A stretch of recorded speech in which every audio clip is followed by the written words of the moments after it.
Welcome to the Cauldron of Curiosities. Good morning. It's Thursday. I'm doing a last minute forager's feedback. So I'm actually on a river canal rescue boat maintenance course.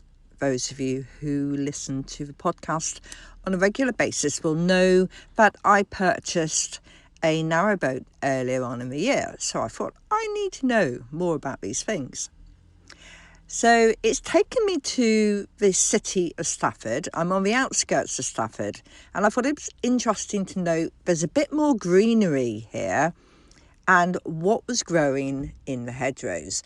So there are some crowns of dandelions, and as expected, most people are complaining about it at the moment. There's quite a lot of ragwort. But if you get a little bit closer, the ragwort actually has a number of caterpillars that are enjoying ragwort. And this is a point to think about. If you're growing other vegetables or crops in your allotment or in your garden, ragwort is actually quite a good plant to have nearby as a sacrifice plant, because that is the plant that the caterpillars want to be eating from. And you can move from your cabbages and your greens, move the caterpillars from those plants onto the ragwort, give them something to eat, if you don't want to be the person who is killing the caterpillars. But the plant that I'm going to talk about today, which isn't quite as obvious as the ragwort because it's not yellow, is yarrow.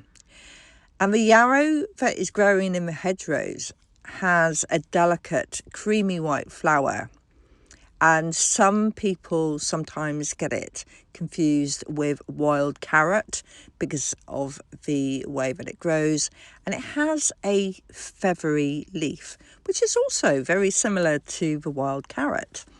But one of the things that you'll notice is if you are able to pick a small part of a plant, wild carrot does smell quite carroty, if you know what carrots smell like. So do have a sniff. But it's interesting because you think, why would you want to be picking yarrow? Well, yarrow has 14 different qualities when you look into the terminology of herbology, and this is whether you're using yarrow as the whole plant or if you're steam distilling the yarrow, because some people do have access to steam distillation, or you might be gathering the yarrow and macerating it, putting it into an oil to gain the qualities of it. And the qualities that leave the plant do depend on the process because a chemical interaction does happen. So if you're out there and you're gathering yarrow and you think, I'm going to put the yarrow into my tea, think about what it can do. So the first thing that yarrow can do is it is known to help cleanse the blood, and it tones and regulates organs such as the liver and the kidneys. And the word that they use is alterative.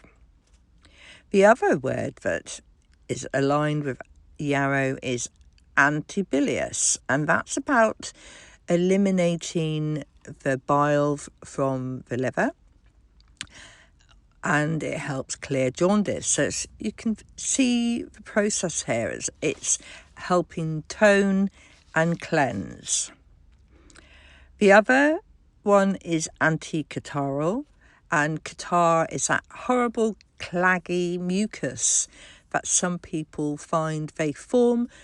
Sometimes it might be to do with allergies, maybe you've got hay fever, or certain food substances might cause you to form a catarrh, and yarrow can help you clear that. You can probably hear it's quite damp where I am, and I feel a little bit catarrhal myself this morning. I'm thinking maybe the yarrow sat there waiting for me to go, let's make some yarrow tea. Antipyretic Antipyretic means about reducing temperature. And as yarrow is an anti-inflammatory, it has qualities within it that can lower the temperature, so it comes under the antipyretic. It is also a carminative, which stimulates peristalsis, and that's the movement of the intestine, because your intestine is constructed out of something that's called smooth muscle, and that means it can help move things along, get your bowels to do their job. But it also helps calm down if you've got colic or a lot of gas. So if you find that you don't work well with peppermint, you can use yarrow in small quantities and maybe massage that in instead. Yarrow is also a cordial, and it actually warms the stomach and helps with stomach issues. So again, it's helpful if you're having digestive problems. And this is one I didn't know about, is that if you use the fresh leaf of yarrow, it can help relieve pain in the teeth. So maybe chew on a leaf next time if you can't get hold of any other substances. Yarrow can help produce perspiration, and it encourages elimination through the skin. And the word they use for that is diaphoretic. It also tones smooth muscle in the female productive organs, and in this term is an emmenagogue.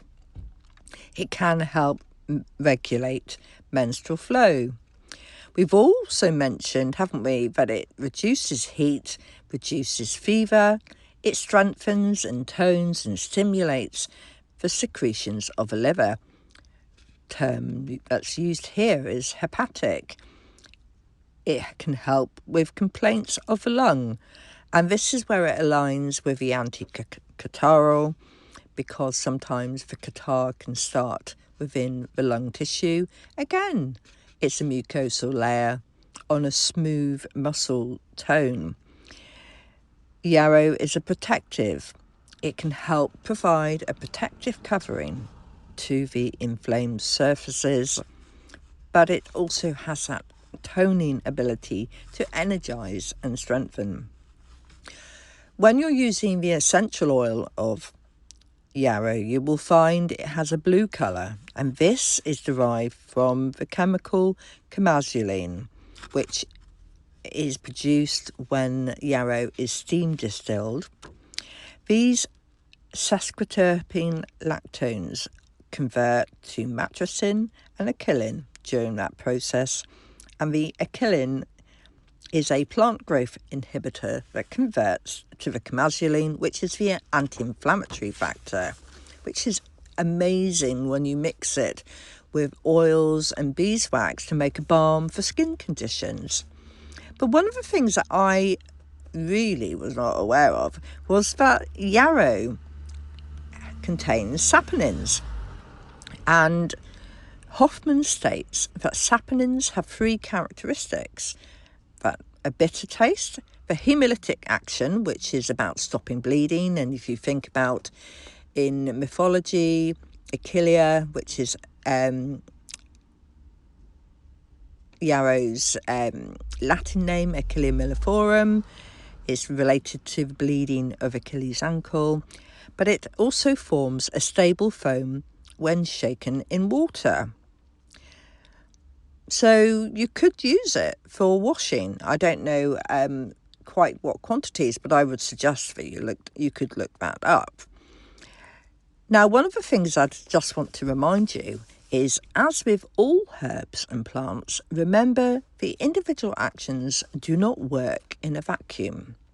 You have to consider that the actions are interrelatable with the other active components of the plant and you, the person who may be using the plant. Think about, are you dehydrated? What have you eaten? Do the foods interact with the herb that you're using? Are you on any other medication? Have you been drinking alcohol? Have you been taking any drugs? Are they going to have an impact on the herb that you're choosing to use? And this is regardless of the format of a herb. So even if you're having a herb tea, is it interacting with the other things that are floating around in your body? A good book to look at to find out lots of information about yarrow and its phytochemical actions is Medical Herbalism, The Science and Practice of Herbal Medicine by David Hoffman. And he has quite a lot to say around the different chemical constituents of yarrow, if you're interested, and if you actually want to know how does it do what it does in the body. But some of you might just think, I just want to know that if I add the yarrow essential oil, 2 drops in 5 ml of a organic cold pressed base oil, that I can use that on my inflamed skin condition. But do check these things out and consider what else you are taking, drug-wise or other chemicals that might be in your body.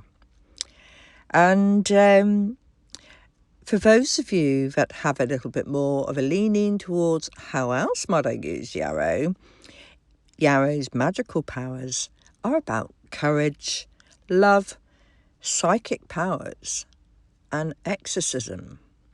So do consider that if you are gathering yarrow and you're drying it out to have in your hearth place or using it within your own spells. So I look forward to catching up with you. If you have any comments or want to ever come on to the podcast to discuss some of the herbs or plants that are found in the hedgerows, then please do contact me. I look forward to hearing from you, and I'll speak to you again next week. Bye.